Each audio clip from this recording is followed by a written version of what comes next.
첫 번째 뉴스.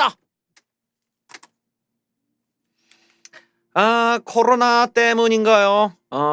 다시 예전같이 90도 각도로 빠지고 있습니다. 쓰나미급 충격이다라는 말 한마디 코스피가 그냥 3%가 오늘 박살이 났습니다.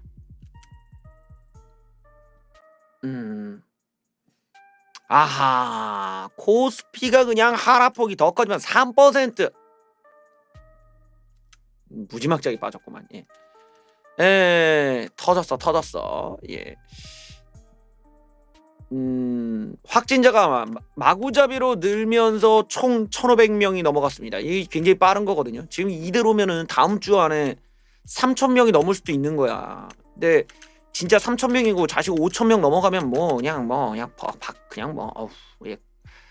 자, 수도권을 중심으로 확진자가 늘고 있어서 또 한번 중대한 고비를 맞고 있다며 문장이 이렇게 했고, 이재명이 또 한마디 했지. 쓰나미급 대충격이 온다 이러면서 이러다 보니까 뭐 개인만 사고 외국인 다 던지고 그래요. 근데 이게 이제 단순히 지금 이제 우리나라 같은 경우는 코로나도 이슈가 있는데, 코로나뿐만 아니라 지금 미국에서 소식이 들려왔어요. 제가 한 이틀 전인가요? 미국의 뉴스를 갖고 왔었죠. 미국에서 이제 FMC를 주목해라라는 뉴스를 갖고 왔습니다. 왜냐면 지금 유동성이 거의 이제 막 그 시장이 포화 상태까지 먹은 거예요. 이러고 막 목구멍까지 올라왔어. 이러면 어떻게 토를 해야 되는 거야?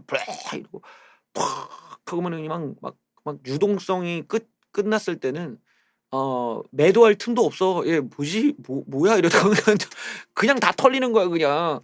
그래서 지금 아주 예민한 시즌에 왔는데, 시장에서 기대하는 거는 사실상은 유동성을 계속 해달라는 거거든요. 유동성을 계속 공급해 달라는 거야. 그게 정부가 중앙은행이 계속 채권 사줘. 사줄 거지? 이거거든. 중앙은행에서 나 알았어, 사줄게, 새끼가. 이러고 이제 계속 사줬지. 근데 이게 이제 계속 진행이 될 수 없다라는 걸 미리 금융가에서 얘기를 들은 거죠. 이거는 중앙은행에서 일부러 흘린 것일 수도 있지. 일부러 이제 시장 충격을 막으려고 넌지시. 야, 이거 조금 약간 좀 그래. 이제 조금 우리도 좀 버겁다. 야, 왜 그러겠어요? 유동성이라는 것이 그 이제 달러의 힘인데, 이게 너무 어느 순간 이상으로 갔다가는 역시 인플레이션 위험이 있다는 거야. 화폐 가치가 너무 떨어지고 물가가 팍 올라가 버리면 이제 더더욱 또 그것도 역시 경기 힘들어지기 때문에, 특히 미국 같은 경우는 역시 그 인플레이션에 대한 공포가 예전에 있잖아요. 그래서 더더군다나 이제 이걸 조절을 하는데, 지금은 이미 헬리콥터에서 뿌리는 것보다 더 많이 뿌렸다는 거지.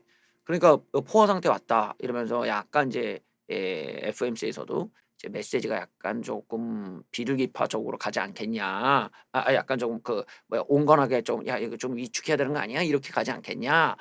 요렇게 나온 게 있었는데, 그게 또 하필 오늘 새벽에 있었나 봐요.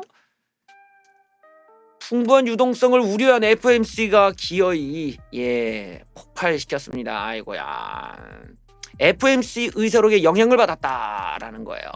이게 뭔 말일까 보니까, FMC 의사록 내용이 증시에 부정적 영향을 주는 거다. 외국인과 기관 위주로 다 털고 있다. 이 기관이 엄청 팔고, 뭐 기관도 이제 좀 한계 왔어. 연기금이 더 살 수가 없어요. 지금 연기금이 포화 상태라 살 수가 없어. 그러니까 이제 개인의 힘으로만 가야 되는데 이제 힘이 없어지는 거죠. FMC 의사록이 공개되는데 봤더니만, 의사록에는 페드 의원들은 향후 경제에 우려를 표했다. 코로나 때문에 위기에 이게 경제활동과 고용, 물가를 단계적으로 무겁게 짓누를 것이었는데 동의를 하면서, 코로나가 경제에 악영향을 미칠 거라고 전망했는데 해결책은 더 후퇴해버렸다. 수익률 곡선 제어에 대해 회의적인 입장을 내놓았다. 이 정책의 효과는 미비한데 대체할 대조표가 과도하게 확대될 수 있다. 당장은 논의 단계가 아니다. 이 정책은 특정 채권 금리의 상한을 설정해 그 이상으로 금리가 오르면 무한대로 채권을 사들여서 금리를 떨어뜨리는, 역시 이제 양적 완화의 어떤 다른 옵션 같은 것들이죠. 풍부한 유동성을 지지하는 정책인데 회의적인 입장을 내놨다는 건 앞으로 유동성 공급을 좀 그렇게 공격적으로 안 할 것이다. 그리고 이런 것들이 결국에는 이 주식에 있어서는 예, 이건 야 이제 끝났어 파티 이 신호로 받아들인다는 거죠. 예, 파티 끝. 또 하나 우리나라에서는 개인과 외국인 기관이 선호하는 종목이 서로 달라서 더 큰 폭으로 내리는 경향이 좀 있다라는 얘기도 나왔어요. 예, 흥미로운 내용인데 어떤 내용인지 한번 보시죠. 이거는 개인들이 선호하는 건 바이오와 2차 전지인데 외국인 기관들은 반도체 자동차들 사들이고 외국인과 기관들이 물량을 던지는 건 개인이 받질 않으니까 낙폭이 더 커지고 있다. 최근 증시의 고점, 개인 위주의 유동성 장세 등이 아주 취약성을 보여주고 있는 한 단면이라고 봅니다. 근데 얘가 뭐 그렇다고 뭐 여기서 바로 1900 가고 그러진 않겠지. 뭐 이러다가 또 반등 나오고 뭐 좀 버틴다 가고 이렇게 가겠지 설마. 근데 모르죠. 이제 오늘 미국 주식이 진짜 FOMC 영향이면은 대폭락 나온다라고 하면 뭐 내일도 각오해야죠. 금요일 파워가 금요일 그게 있기 때문에 야 주말까지 못 견딘다 이러고 이제 파는 사람도 있을 테니까 과연 개미들이 과연 내일 받칠 수 있을지 기대가 됩니다. 재밌네요. 난 더 빠져야 돼. 예. 만약에 난 수익 보려면 더 빠져 있어야 돼. 예. 저는 한 2000 밑으로 떨어지면 그때 청산할 생각이라서 아직은 많이 남았죠. 한 200 몇십 포인트가 남았잖아요. 다 빠지면 한참 걸려. 예. 난 좀 느긋하게 있어야 하는데 저는 한 2000 밑이 되면 그때 청산하겠습니다. 올란가 모르겠다. 예. 1주택자들의 종부세가 앞으로 2배가량 뛰게 된다고 하네요. 여기 집을 가지신 분들은 보실 필요가 있겠습니다. 1주택자의 종부세가 연 232만 원에서 488만 원. 5년간 2배가 뛴다. 주택을 한 채 보유한 종부세 납부 대상자가 내야 할 종부세가 향후 5년간 2배가량으로 증가한다는 보고서가 나왔다. 이렇게 해서 늘어날 보유세 세수가 약 22조 원. 처음에는 1주택자들의 부담이 없다고 했던 정부 발표와는 완벽하게 반대되는 내용이다. 1주택자가 부담해야 될 연평균 종부세가 점점점 늘어서 5년간 2.1배로 늘어난다. 두 채 보유한 경우에는 5년간 3배로 뛴다. 월 평균 310만 원씩 부담한다. 그래요. 처음에는 실수요자들에 대해선 세금 부담이 추가로 없을 거라고 공언해왔던 더불어민주당과 정부 측의 주장에 배치가 되는 것. 실수요자의 세금 부담을 덜기 위해 정부가 당시 대책에 추가했던 고령자 및 장기 보유자 세액공제 혜택도 고려한 축에다. 그걸 이미 포함했는데도 불구하고 이렇게 오른다는 거예요. 통합당 지도부도 불황에 이렇게 많은 세금을 걷어가도 그냥 놀란 것으로 전해졌다.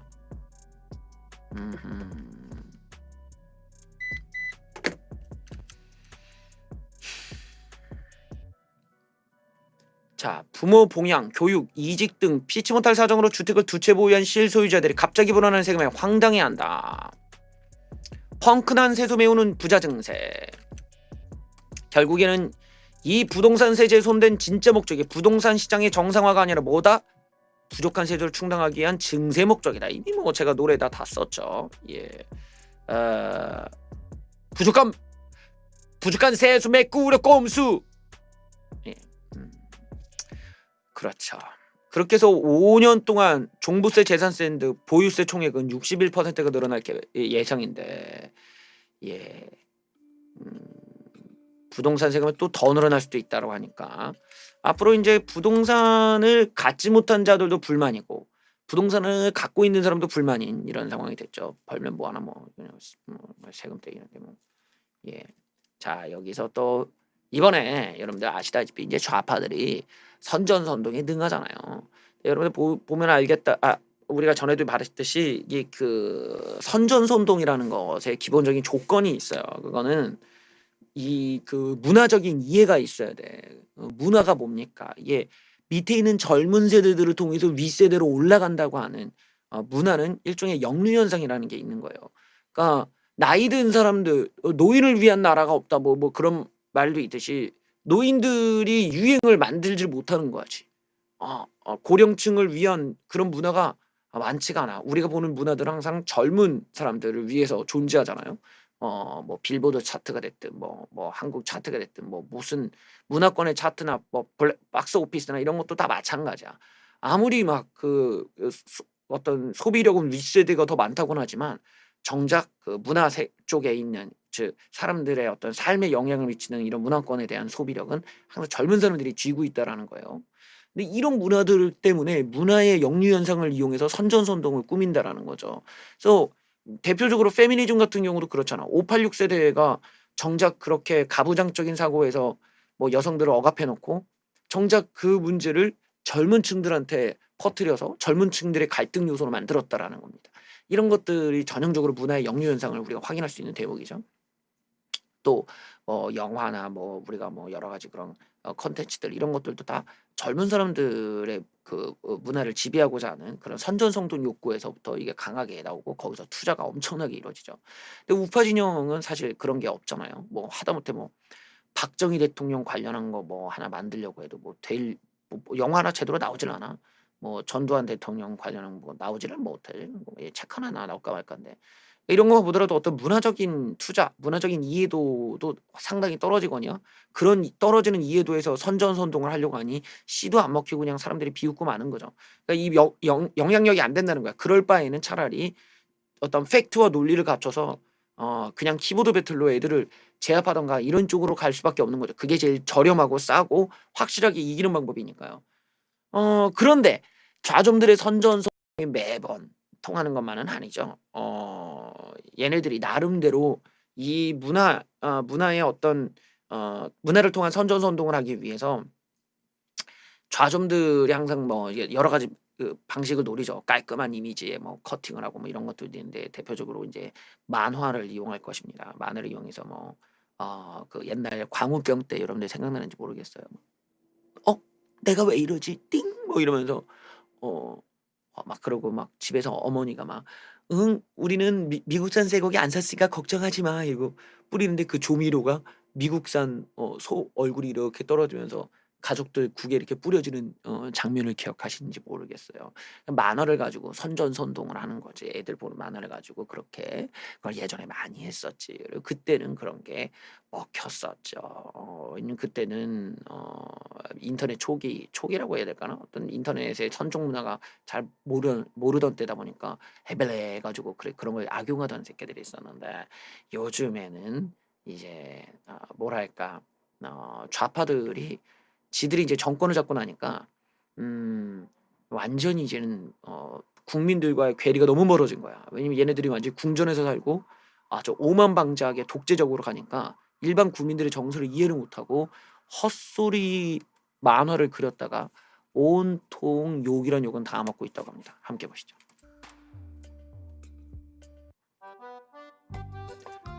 90년대생들아, 엄마 아빠 신혼 때는 6개월마다 이사 다녔단다.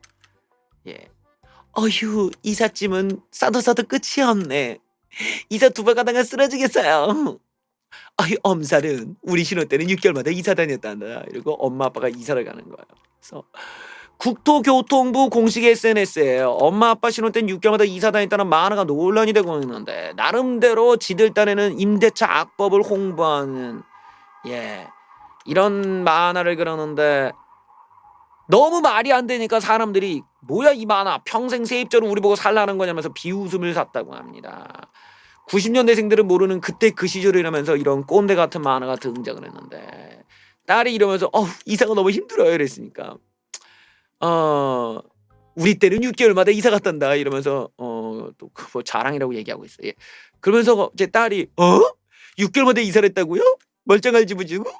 선생님 신혼 때 생각하면 앞으로 더 좋은 일밖에 남지 않을 것 같은데 얼른 집 사자. 완전히 그 좌빨 가족인 거야. 어떤 뭐라고 할까 이게 머리가 텅텅 비어가지고 완전히 그 뭐라고 할까요? 그냥 뭐 어떻게 설명하기에 좀 뭐한테 좀 덜 떨어졌어. 애들이 약간 좀 떨어진 애들이지. 그러니까 이 방식을 얘기를 하면은 앞으로 더 좋아질 일밖에 없을 것 같아. 어떻게 이런 말이 나오냐고. 뭐 바본가? 예. 뒤이어 주택 임대차 보호법의 국회를 통과해 임대인이 2년 거주 계약갱신을 희망하면 2년 더 할 수 있다는 그게 TV에 딱 나오니까 앞으로 임차인과 임대인의 관계가 동등해지겠네 이런 정신나간 소리 하면서 신혼 때 생각하면 앞으로도 저질 일밖에 남지 않은 것 같은데 이러고 좋아하고 앉아 있는 거야. 이거 좀 바보 같아갖고. 예. 자, 이 만화가 나오면서 온갖 비판적인 댓글이 달렸습니다. 네티즌들이 평생 임차인으로 살라는 건가? 그 바람에 이제 전세가 없어지는 세상이 되었지. 엉터림 진짜 그런 줄 알았냐? 그때는 집 사기가 수월했잖아. 예, 평생 집 없이 살라는가 하면서 예, 이런 걸 보고 우리는 선동 실패. 예, 선동이 실패했습니다. 그렇죠. 저런 거는 이제 민간에서 사실 만들어야 의미가 있는데 얘네들이 좀 에바세바로 만들다가 완전히 망신만 당한 거죠. 완전히 이런 거는 헛소리죠, 헛소리. 이런 거 이제 민간에서 만들었으면은 오히려 반대 내용이 됐겠지. 이사하는 게 너무 힘들어요 이러는데 이게 다 네가 문제 뽑아서야. 오빠 그 말은 누구 뽑아요? 그랬더니 이게 다 문재인 뽑아서야. 엄마 또 그 소리야 이러고 막 뛰쳐나가가지고 남자친구한테 이사가 너무 힘들어. 그 네가 문재인 뽑아서잖아. 문재인이 뭐 어쨌다고? 모르나 본데 문재인이 했던 임대차 보호법은 바로 전세를 없애는 거야. 뭐? 전세가 없어져? 이렇게 갔어야지. 만화가 완전히 반대 얘기를 하고 있어. 바보들도 아니고 지금. 이 좌파들이 모순점은 어제 오늘 일이 아니죠. 앞뒤가 안 맞는 것들이 한두 가지가 아니에요. 얘네들. 그러니까 뭐 예를 들면 지금 이 나오는 부동산 정책도 다주택자들이 문제고 뭐 집을 가지고 그걸로 돈을 번 자들이 문제다라는 식의 이상한 프레임을 갖고서는 정작 지들이 말하는 그 다주택 투기꾼들은 다 장관이 돼 있고 정부 요직이 들어 있다는 거야. 정부 요직이 있는 것들이 보면은 이번에 그 여성가족부 장관도 유명한 일화 아닙니까? 여성부 장관한테 이제 통합당 의원이 이제 물어본 거예요. 우리 장관님께서는 전세가 있으시던데 전세 끼고 아파트 사셨죠? 그랬더니 네 그거는요. 자 그러면 그 아파트 본인이 사실 건가? 제가 거기서 저는 그거는 그 투기 목적이 아니었어요. 뭐 이러더라고. 그래서 그러면은 그 집 몇 동 몇 호인가요? 네? 본인이 사신 집은 아실 거 아니야? 몇 동 몇 호냐고요. 몇 동 몇 모르시죠? 아니 본인이 사고 본인이 몇 동 몇 호인지도 모르는데 투기가 아니라고요? 아주 탈탈 털린 일도 있었죠. 지가 사놓고 지가 집주소도 몰라. 이게 지금 괴뢰 정부의 다주택자 수준이라는 거야. 주택 소유자들이 이렇게 앞뒤가 안 맞는 놈들이 나름대로 반일을 하겠답시고 또 나름대로 머리를 굴렸죠. 어떻게든 지금의 위기를 벗어나기 위해 반일을 이용할 거라고 제가 예측을 했는데 역시나 뭐 친일파 논란이라고 지들이 아주 마치 무슨 친일 청산을 위해 나서는 것처럼 온갖 쇼를 합니다. 근데 노무현 정부 때도 그러다가 지들이 친일파들의 자식이었다는 사실이 들통이 나면서 아주 망해버렸죠. 이번에도 비슷한 사례가 있습니다. 어저께도 보셨듯이 갑자기 지들 유튜브 홍보하는데 일본 캐릭터를 그 가차맨 독수리 오영재 캐릭터를 쫙 깔아놓고 친일 한마디로 이제 일본 캐릭터를 깔아놓고 반일 운동하는 역사를 보여주었죠. 한심한 것들이에요. 네. 근데 이게 그뿐만이 아니었습니다. 과거를 보니까 더 놀라운 건 심지어 코스프레까지 했다라는 거야. 멋진 반일 운동가의 모습을 함께 보시겠습니다. 친일 청산을 외치던 반민주당 2년 전에 심지어 은하초 또 999 코스프레까지 했어. 아이고 이거 뭡니까?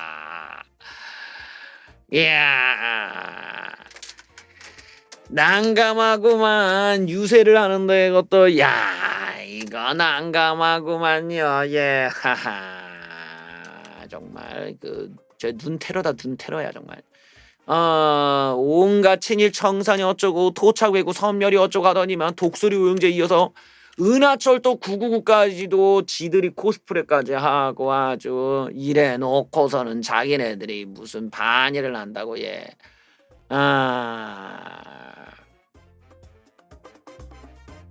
이렇게 은하철도 999를 홍보 수단으로 쓴 지 1년 뒤에 친일 청산 프레임을 내세웠다. 오늘은 또 일본에서 민주당이 이런 식으로 반의를 외치면서 정작 일본의 캐릭터를 활용했다라는 게 일본 그 방송에도 나왔더라고요. 일본 애들이 아주 얼마나 웃겼을지 몰라. 일본 애들 이것도 무단도용이잖아, 무단도용. 한심합니다 정말. 얘네들 정말 대단해. 그러니까 우파가 뭘 할 게 없어. 쟤네들 하는 거 보면 우파가 따라할래 따라 저 정도 하려면은 진짜 웬만큼 여기는 나사를 한 5개는 빼야 돼. 그러지 않고는 저렇게 사람이 어떻게 저럴 수가 있지? 이것뿐만이 아닙니다, 여러분들. 이번에 말입니다. 국가보훈처가 이번에 이때다 싶어가지고 이제 친일 명단을 만들어갖고 부르려고 했어요. 친일 명단을 딱 부려갖고 친일 명단을 만든 거야. 이것들이 바로 친일파들이다 이러고 친일파를 공개하려고 했는데 공개 직전에 난리가 난 거야. 왜? 문재인이 이 당국에서는 아주 중요한 자리에서 우리를 구하신 분입니다. 이렇게 얘기를 한 인간이 친일파가 돼 있는 거야. 그래서 아주 부랴부랴 상황을 바꿨다고 하는 웃지 못할 코미디. 문재양이 칭송했던 최진동 장군을 놓고 친일파라고 했던 보훈처가 코미디를 보여주었다고 합니다. 보훈처가 최근 독립유공자 검증 과정을 벌여서 나름대로 친일파랍시고 누군가를 빼고 해서 친일파 명단을 만들었는데 그 중에 봉오동 전투 승리의 주역인 최진동 장군 등 이 사람들을 친일 흠결을 확인하고 서운 취소를 요청했던 것으로 알려졌다. 그런데 최 장군 등에 대해서 이 취소한 건을 국무회의에 상정하려다가 석연치 않은 이유로 보류 조치를 부랴부랴 했는데 알고 봤더니 문지양이 6월 6일 날 독립전쟁 때 대승리를 거뒀다며 칭송을 했던 인물이었던 거예요. 문지양이 언급한 인물을 그 영웅이라고 언급했는데 서운을 박탈해버리고 친일파라고 낙인을 찍을 경우에 논란이 커질 걸 의식한 조치로 부랴부랴 입장을 바꾼 거죠. 그래서 이 최인돈 장군 등의 서운 취소를 요청했다 뒤늦게 보류 조치한 망신을 당하기도 했습니다. 예. 자, 그러다 보니까 괴뢰 정부가 독립유공자 검증 과정에서 뜻밖의 사태가 발생하자 이러지도 저러지도 못하는 상황이 벌어졌다. 정부 관계자는 공적 조사를 끝냈지만 서운을 쉽게 박탈할 수 없어 난감하다. 문재양 정부가 친일몰이를 하려다가 재발등을 찍는 코미디가 벌어졌다. 한심한 일입니다. 예. 한심한 일이에요. 지들이 칭찬해놓고 지들이 친일파라고 하고 친일파 낙인을 찍으려고 친일파니까 서운을 취소하려다가 알고 보니 지들이 영웅이라고 하고 이게 얼마나 바보 같은 일이냐고요. 이런 놈들이 무슨 뭐 민주화가 어쩌니 얘기하고 이런 놈들의 역성안을 정말 한심해 갖고 어떻게 따라갈 수가 없네. 여기에 심지어는 외교부가 또 한 번의 국가 망신을 저지르고 말았습니다. 뉴질랜드의 성추행 피해자가 문재양한테 직접 편지를 보냈어요. 외교부가 증언 기회도 안 주고 자기 입을 막고 있다라면서 말이죠. 예. 뉴질랜드 남성 피해자가 문재인에게 직접 메일을 보냈습니다. 조사 과정, 외교부의 조사 과정이 부당하다며 공정하고 정당한 절차가 이루어질 수 있도록 해달라고 청원했다. 그래서 이걸 보냈는데 국제적 망신을 당한 지 3주 만에 피해자가 직접 보낸 거예요. 예. 하지만 외교부는 재조사 방침을 명확히 하지 않았고 익명의 당국자를 내서 자꾸만 기자들에게 피해자의 진술이 바뀌더라, 합의금을 요구하더라 따위에 피해자에게 불리한 주장을 흘렸다고 합니다. 이에 WC가 그러니까 피해자가 문지양에게 서한을 보내기로 결심한 건 외교부가 이딴 식의 태도에 실망했고 이번에도 공정한 재조사가 이루어지지 않을 거라고 생각했기 때문에 직접 이제 메일 내용이에요. 그래서 예, 문재인 예, 프레지던트 아니죠. 예, 프리스너, 예, 프리스너로 불러주세요. 프리스너 오브 더 리퍼블릭 오브 코리아. 그렇죠. 프리스너가 이게 맞나? 예, 프리스너 오브 리퍼블릭 코리아. 이 프레지던트가 아니야. 예, 프리스너. 알죠? 예, 프리스너.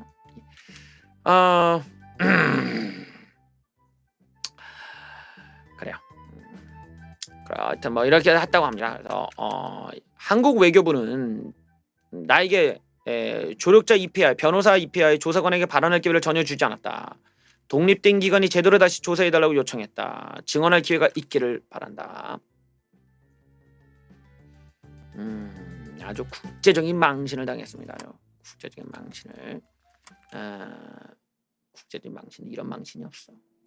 자, 어저께 제가 이제 얘기했던 것 중에 하나가 좌파들의 어떤 천박성을 보여주는 아주 대표적인 사건이 있었다. 그게 영길이가 엉덩이를 좀 만진 게 뭐 남자께 이러면서 아주 천박한 발언들을 해갖고, 이걸 보면 우파가 뭘 할 필요가 없다. 가만히만 있어도 저렇게 애들이 수준 낮은 게 들통이 나는데 뭐 우파가 나서도 뭘 할 게 뭐가 있냐. 가만히 있어도 저런 애들 보고, 야, 어떻게 넌 사람이 어떻게 인간 머리가 어떻게, 야, 넌 인성이 어떻게 그렇게 되니? 요거면 돼.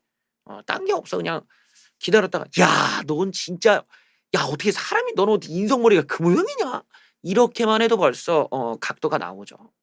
주변에서 보면서, 야, 진짜 정말 저러거든.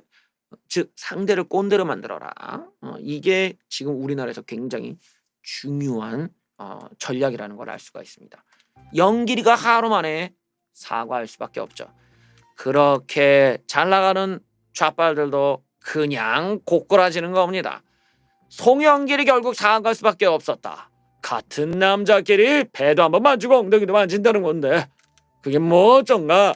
이런 정신 나간 소리 했다가 난리가 나니까 그제서야 내가 조금 그랬다. 메시지가 부적절했고 내가 잘못했다. 이번 사안으로 깊은 고민을 하고 성인지 감수성에 괴리된 점은 없는지 성찰하겠다. 이러면서 그랬답니다.